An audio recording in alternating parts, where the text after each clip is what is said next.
Hello, good morning everybody. Today we are doing T.S. Eliot. T.S. Eliot, his full name is Thomas Stearne Eliot. Thomas Stearne, S-T-E-A-R-N, Stearne Eliot. His period was between 1888 and 1965. He was born in America. Later he came to England. T.S. Eliot's first American ancestor was Andrew Eliot. T.S. Eliot's first American ancestor was Andrew Eliot, who left East Coker in Somerset in England in the year 1670 and settled in Massachusetts in America. So T.S. Eliot's first American ancestor was Andrea Eliot, who left East Coker in Somerset in 1670 and settled in Massachusetts in America. In 1834, the Reverend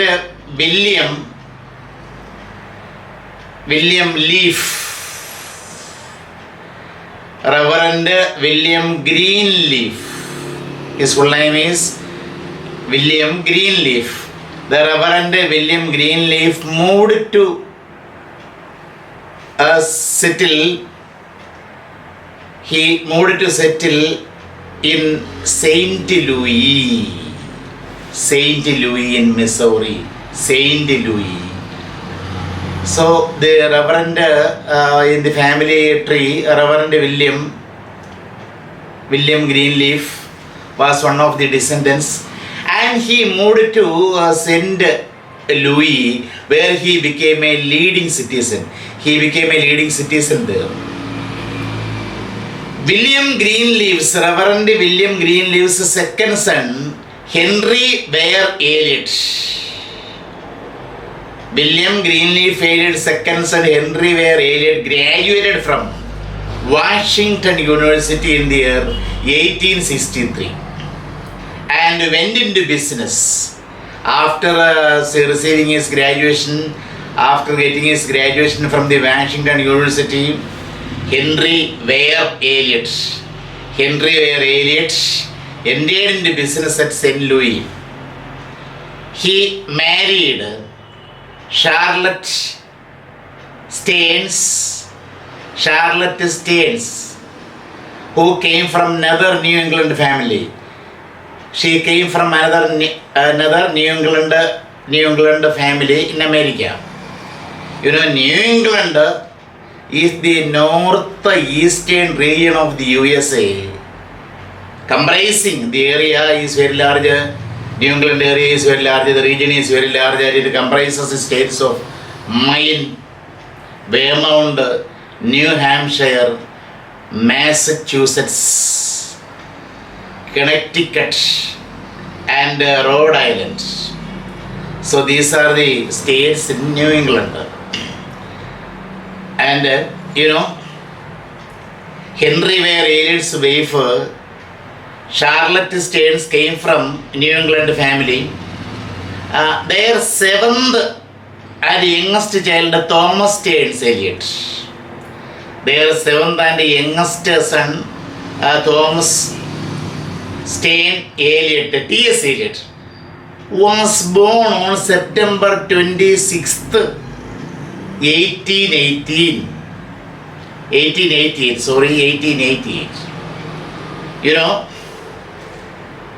See, as a seventh and youngest child, Thomas Stearns Eliot was born to the couple. Which couple?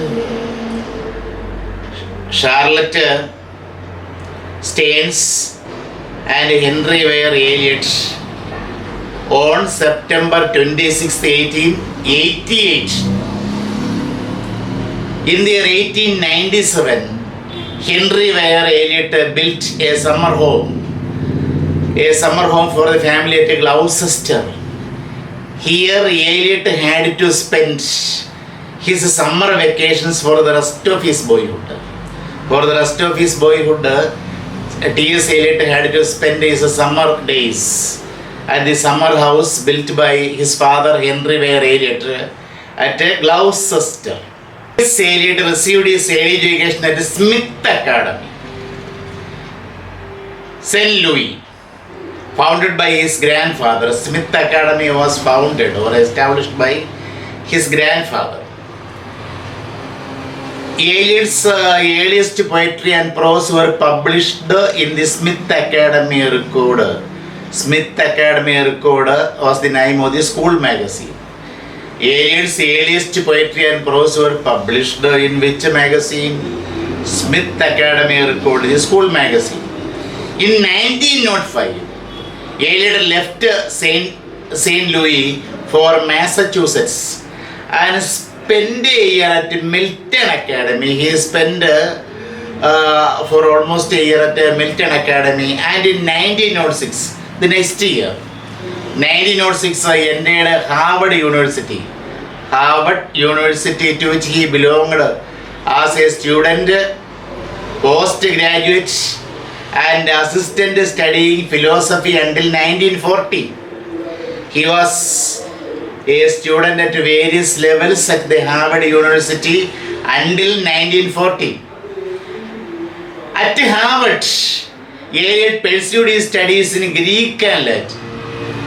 Eliot studied Greek and Latin at Harvard University, took courses in medieval history, and also he studied medieval history. He took courses in medieval history and comparative literature on the background of cultural studies. Comparative literature was also one of his courses there. So at Harvard, Eliot pursued various studies, Greek and Latin, took courses in medieval history and comparative literature. He studied philosophy under George Santana. George Santana. You know, see, T.S.ELIOT studied philosophy under the guidance of, under the tutorship of George Santana.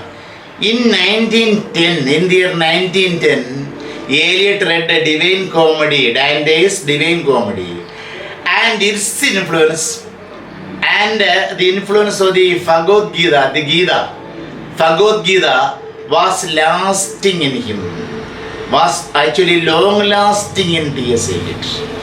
You know, in the year 1910, he read Dante's Divine Comedy and also the Bhagavad Gita, and their influence was long lasting in him. Eliot was painfully shy as far as his personality was concerned. He was painfully or depressingly shy.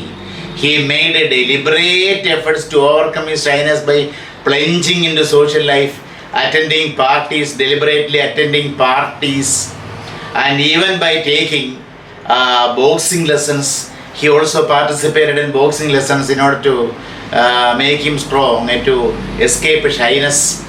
He took his B.A. in 1901 and enrolled for the MA degree in English literature. He studied also French along with English. Along with English, he studied French language also. The French language introduced him to Ewing-Babbitt, a French thinker, Irving-Babbitt. Ewing-Babbitt, who was deeply a conservative thinker. He was deeply a conservative thinker. Eliot came back to Harvard in 1911. He returned to his previous university in 1911, where he pursued a basic course in philosophy and also read the Indian and Sanskrit literature. So Eliot came back to his earlier college at Harvard University, where he pursued. Now he studied a basic course. He pursued a basic course in philosophy, one of his favorite courses, and also read the Indian and Sanskrit literatures. Eliot's meeting with Ezra Pound. During this period, Eliot had the luck of meeting Ezra Pound. And this meeting became an everlasting friendship. Eliot's meeting with Ezra Pound in 1914. In the year 1914, Eliot met Ezra Pound. And it was a remarkable event. This meeting was a remarkable literary event of the first half of the 20th century. During the first half of the 20th century, this meeting between T.S.ELIOT and Ezra Pound became a very remarkable, very notable literary event. So the meeting almost altered the very course of T.S.ELIOT's life. Then, after a brief experience of teaching at a Highgate school, he had a very short experience of being a teacher at a Highgate school. Eliot ended business. He ended business like his father. He ended business in the year 1916 and spent 8 years in Lloyd Bank in the city. He spent 8 years working in Lloyd Bank in the city.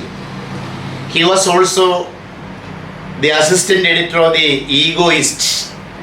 During this period, he also became the assistant editor of the magazine Egoist. Period from 1917 to 1917 to 1990. And in the year 1922, began his career as editor of the Criterion. He became the editor of the Criterion. Later he became the director of Faber and Faber, the publishers. It was a very popular publishing company. And he became the director of Faber and Faber, the publishers. He won many literary honors and distinctions. He was able to win so many honors and distinctions. He was awarded the Nobel Prize for Literature and Order of Merit, OM. In short form it is called. In the abbreviated form it is called OM. In the year 1948, in the very year 1948, he was awarded the Nobel Prize for Literature and also the Order of Merit, which was instituted in 1902 by Edward VII. Edward VII in England. At this time he was living in England. He came to England. And also he received so many honorary degrees. T.S.ELIOT was able to receive so many honorary degrees from 12 universities in Europe and America. In the European universities also and also American universities conferred honorary degrees on him. He died in the year 1965. T.S.ELIOT died in 1965. So his period was between 1888 and 1965. Now let us discuss his poetic career. About his poetry, the first volume of Eliot's poetry, Prufrock, a very interesting, strange name, Prufrock, and other observations, a collection of poems. The chief poem in the collection is the love story of J. Alfred Prufrock. Prufrock and other observations was published in 1917. It contains the poem, the love song of, not a love story, love song of the Alfred Prufrock. The collection of the poems contains the famous poem, the love song of J. Alfred Prufrock. Prufrock, a very interesting unromantic name, a prosaic name it is. So in this poem, the love song of J. Alfred Prufrock, he portrays, T.S.ELIOT portrays the boredom, emptiness and pessimism of the modern age. The poem is an examination of the tortured psyche of the prototypical modern man. The poem is making an examination of the tortured psyche, shattered, broken psyche of the prototypical modern man, overeducated, eloquent, neurotic and anti-heroic. The modern man is overeducated and he is highly eloquent. At the same time, he has become neurotic and anti-heroic. And such a man's tortured psyche or shattered or broken psyche is the subject matter of the poem, The Love Song of J. Alfred Prufrock. It is neither a song nor does it contain much of love. The poem is neither a song, it is not a lyric, it is not a song, and also it does not contain an atom of love. It registers one's inability to love. It registers or portrays the modern man's inability to love and sing in a commercialized urban society. In this commercialized urban society, modern man is helpless and he is empty and he is a bore and he does not have the capability of loving and singing in this commercialized urban society. Then poems, another collection of poems published in 1920, poems, is in much the same mood. It is also in the same mood as Prufrock and other observations. Then the monologue, Gerontion, Gerontion, Gerontion is a monologue, a typical monologue, not a dramatic monologue perfected by Robert Browning. It is a special kind of monologue, which poem Gerontion shows Eliot's adaptation of the blank verse. In this poem he pursues the blank verse system. The blank verse of the later Elizabethan dramatists like Shakespeare, Ben Jonson and Christopher Marlowe, etc. He shows the pre-adaptation of the blank verse of the Elizabethan dramatists. Eliot's famous poem, The Waste Land, published in the year 1922. Don't forget this year. Eliot's famous poem, The Waste Land, was published in the year 1922. It is considered one of the most important poetic document of the age. The Waste Land is considered to be one of the most important poetic document of the age. The poem expressed the disillusionment of a generation. Actually, the Wasteland expressed the disillusionment or disappointment of a generation, modern generation. It deals with the ugliness, the emptiness, the aimlessness of the modern world. The Wasteland deals with the ugliness, the emptiness, the aimlessness of the modern world. In structure also the poem was quite unconventional. The poem does not follow the pattern of the earlier styles. It was very much unconventional. It was in a different style. The poem is a long poem in 440 lines and in 5 sections, and the 5 sections do not have any congruency of their own. They do not have any harmonious blend. So we can say that, the structure also was very much unconventional. In the structure also the poem was quite unconventional. Eliot presents the picture of T.S.ELIOT actually presents his own picture, we can say. I was just thinking. He presents his own picture of the post-war world using a heap of broken images. This poem, The Wasteland, is rich in allusions and literary borrowings. Almost every line has some reference to an earlier piece of writing.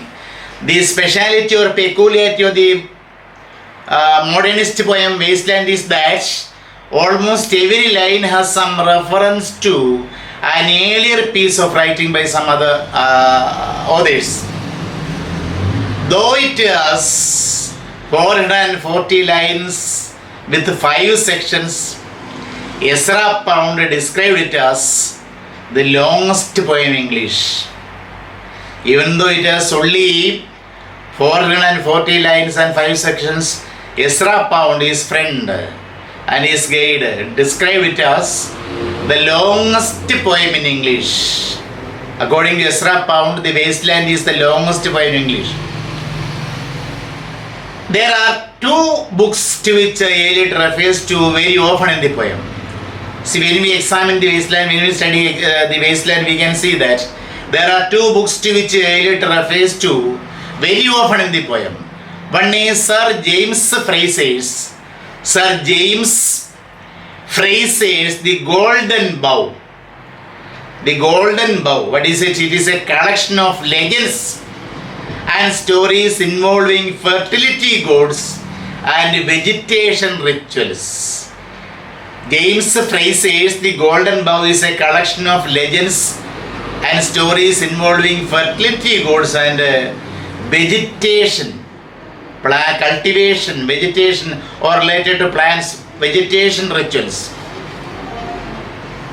For example, one legend mentioned in the Golden Bough is that of Mamangam at Tirunavaya in Kerala. That is especially interesting. One of the legends mentioned in the Golden Bough is that of Mamangam. So we know Mamangam, we have seen the film and also we have read the story. Mamangam at Tirunavaya in Kerala. The other book is Miss Jessie Weston's From Ritual to Romance. The other book which is referred to in this poem is From Ritual to Romance by Miss Jessie Weston. You know, it chiefly deals with the legend of the Holy Grail. Jessie Weston's From Ritual to Romance deals with the legend of the Holy Grail. What is Holy Grail? The Holy Grail was the cup used by Christ during the Last Supper. It was the holy cup used by Christ during the Last Supper.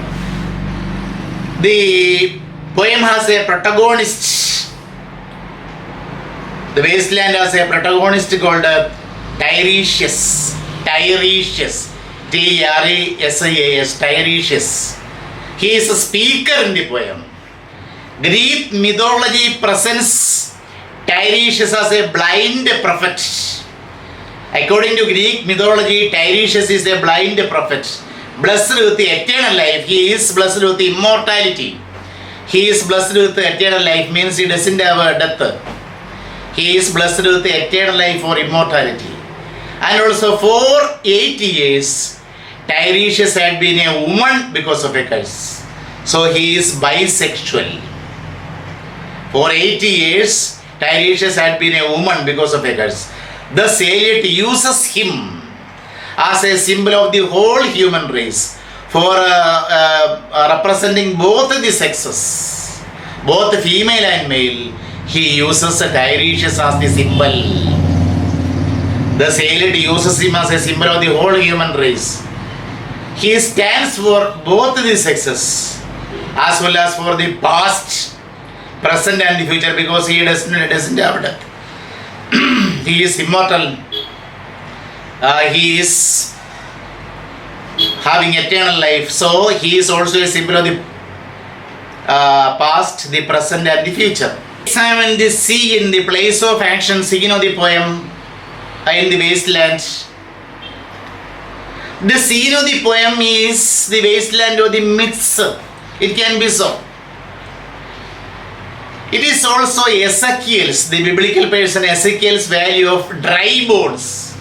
It may also be the Ezekiel's valley of dry bones. And it may be the scene in the wasteland, may be Baudelaire's Unreal City of Paris. The French writer Baudelaire's Unreal City of the Paris may be the scene. Or it is the London city of modern times. It may be the London city of our times. The scene is also Dante's limbo on the border of the hell. What is limbo? Canto 4, canto means section. Canto 4 of Dante's Inferno describes the realm or the area known as limbo. Limbo is a very sad place without any hope at all. Then the wasteland is divided into 5 parts. The first section is given the title The Burial of the Dead. The Burial of the Dead. And second section is given the title A Game of Chess. Third section is given the title The Fire Sermon. The Fire Sermon. And the fourth section is titled Death by Water. And the fifth section is What the Thunder Said. These are the 5 sections running in 440 lines in the wasteland. Which are the 5 sections? The Burial of the Dead, A Game of Chess, The Fire Sermon, The Death by Water, What the Thunder Said. Then another poem, The Hollow Man, published in the year 1928, is a terrifying exposure. This poem is a very terrifying, frightening exposure of the meaninglessness of life without belief. He points out that life without a religious belief is meaningless. Eliot's overwhelming sense, Eliot's great sense of the need for redemption, Eliot's overwhelming sense or Eliot's great large sense of the need for redemption transferred him, changed him or altered him into a religious poet. In his last years he became a religious poet because of his deep desire for redemption. For example, Ash Wednesday, Ash Wednesday, published in the year 1990, marks a new phase in the poet's development, in which, the publication of Ash Wednesday in 1930 marks a new phase in the poet's development in which he finds hope in the discipline of Christian religion. He finds great hope in the discipline of the Christian religion. 4 quartets, published in the year 1944, expresses Eliot's intense zeal for religious truth. Eliot's intense zeal for religious truth is revealed in the poem, in the 1944 poem. For T.S.ELIOT has been a conspicuous leader in the movement of reviving poetic drama. T.S.ELIOT has been a conspicuous means easily visible, easily seen, clearly noticeable. T.S.ELIOT has been a conspicuous leader in the movement to revive poetic drama. The Murder in the Cathedral, which was published in the year 1935. This was also in the previous university examination. The Murder in the Cathedral, 1935, is his first full-length poetic play. His first full-length poetic play, verse play, not a prose play. These are verse plays. I am discussing verse plays. The Murder in the Cathedral, which was out in the year 1935, is his first full-length poetic play. Then the Family Reunion. He wrote only poetry plays. The Family Reunion, which was published in the year 1939. One of Eliot's most powerful plays, Family Reunion.